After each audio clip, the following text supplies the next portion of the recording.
আসসালামু আলাইকুম everyone, welcome back to my channel. আশা করি যে যেখানে আছেন সুস্থ আছেন, নিরাপদে আছেন। আজকে আপনাদের সঙ্গে শেয়ার করব নতুন আরেকটি কেকের ডেকোরেশন। তাহলে চলেন শুরু করা যাক। কেকটা ছিল 2 পাউন্ডের একটি ভ্যানিলা কেক।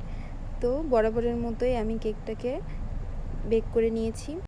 এরপর কেকটিকে আমি 3টা স্লাইস করে কেটে নিয়েছি। তারপর বোর্ডের উপরে কিছুটা ক্রিম দিয়ে তার উপর দিয়ে দিচ্ছি কেকের একটি স্লাইস।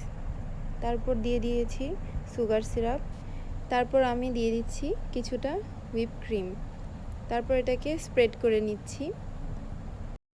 সবগুলো স্লাইসে আমি সেম প্রসেসে কোট করে নিয়েছি। তারপর সামান্য একটু ক্রিম দিয়ে আমি পুরো কেকটাকে কোট করে নিচ্ছি, যেন ফিনিশিংয়ের সময় কেকের কোনো গুঁড়া লেগে না থাকে। এরপর একটি পাইপিং ব্যাগের সাহায্যে আমি পুরা কেকে ক্রিম দিয়ে নিচ্ছি। এভাবে করে ক্রিম দিলে আপনার ফিনিশিং করতে অনেক সুবিধা হয়। এরপর একটি স্ক্রাপারের সাহায্যে আমি কেকটায় ফিনিশিং দিয়ে নিচ্ছি। এরপর একটি বাস্কেট নজলের সাহায্যে আমি কেকের উপরে একটি সিম্পল ডিজাইন দিয়ে নিচ্ছি। আপনারা দেখতেই পাচ্ছেন পুরা কেকটাই সেম ডিজাইন দিয়েছি।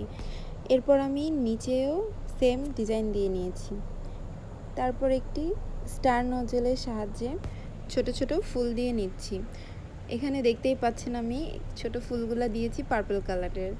হুইপ ক্রিমের সঙ্গে কিছুটা রেডম্যানের পার্পল কালার মিশিয়ে আমি এই কালারটা করে নিয়েছি।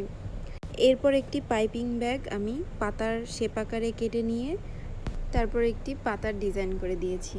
তারপরে কেকটা দেখতে এত সুন্দর হয়েছে, সামনে থেকে না দেখতে পারলে বোঝা যাবে না এত সুন্দর হয়েছে। এরপর কেকের উপরে আমি কিছুটা সুগার বল দিয়েছি। তাহলে রেডি হয়ে গেল আমার একটি সিম্পল কেকের ডেকোরেশন। কেকটি অর্ডার করেছিল একটি মেয়ে তার বাবার জন্মদিনের জন্য। ভিডিওটি ভালো লাগলে অবশ্যই একটি লাইক দিবেন অ্যান্ড আমার চ্যানেলটি সাবস্ক্রাইব করে দিবেন। ধন্যবাদ সবাইকে। আল্লাহ হাফেজ।